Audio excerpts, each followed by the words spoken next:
Went to Doncaster Gaming Market again, and I didn't buy all that many items, but I didn't come back with any money.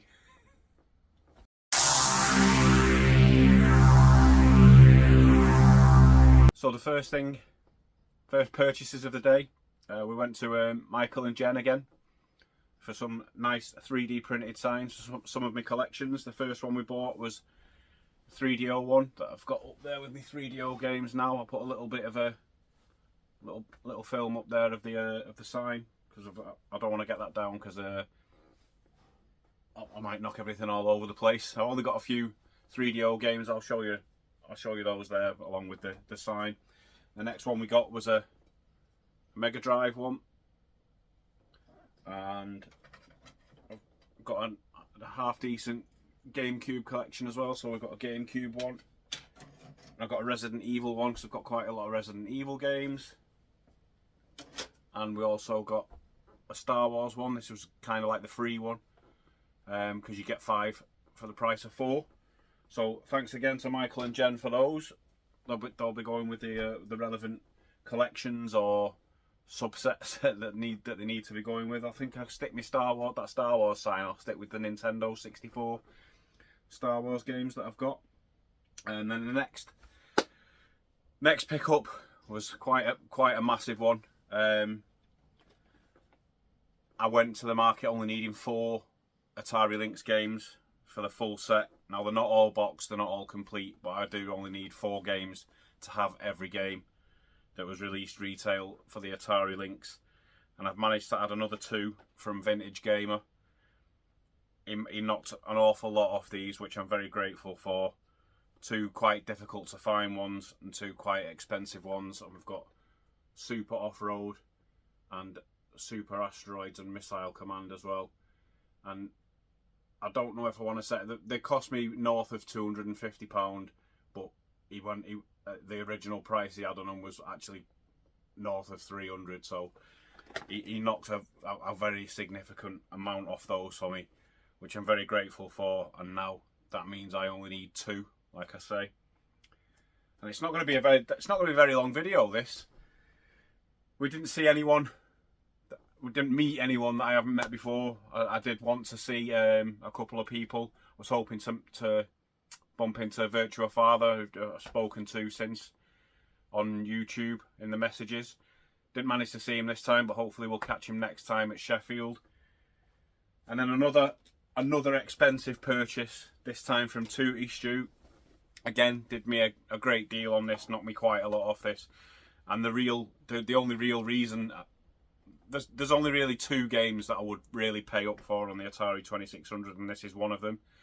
And one of the only reasons I bought this was because I owned the box for it already. Now I bought this boxed and complete, but I'm going to move on one of the boxes to offset the cost of this.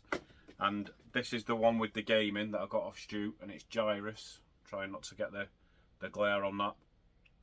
Quite difficult to get hold of. We both believe this is actually a PAL copy as well, so it might have come from Europe. But I've also got an empty box for Gyrus as well. Now, I was saying to Stu that I think my box is better, and marginally it probably is, but it's, in my mind, my box was quite a bit better, but it's not. It's slightly better, but hopefully I'll be able to move the box on for a few quid to offset the price, to offset the cost of that game.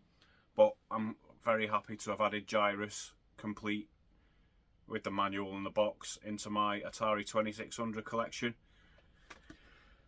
And there's, like I say, there's probably only one more that I would really pay up for, and that's Star Wars Arcade.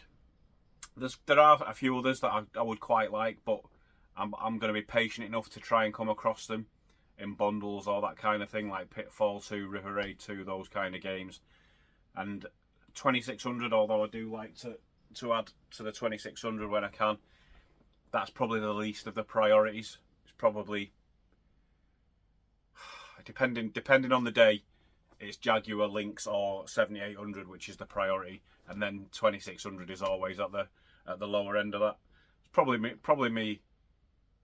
probably fourth, but it's always fourth. The other 3 kind of, you know, I need 4 for the Jaguar, I need 6 or 7 for the 7800, and I only need 2 for the Lynx. So they're always the priority.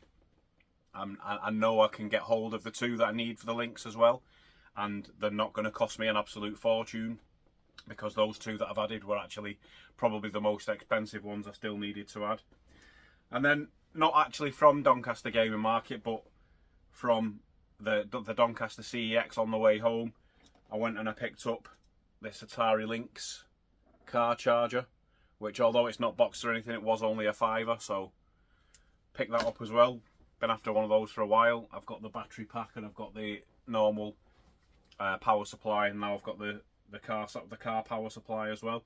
I'm not sure I'll ever use it, but for a £5, I wanted to add that to the collection. So that's basically it. Just a quick video from Doncaster Gaming Market. Quite big pickups, but not that many of them. Quality over quantity, I suppose you could say, but there's a lot of people that would probably say Atari stuff isn't quality anyway. So, but to me it is. So anyway, thanks for watching.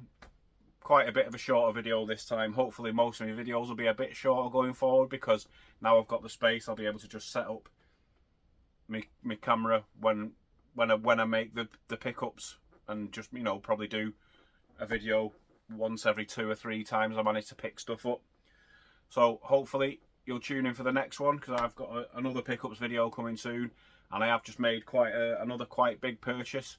I'll be dedicating its own video to that, so hopefully you'll want to see that in the near future.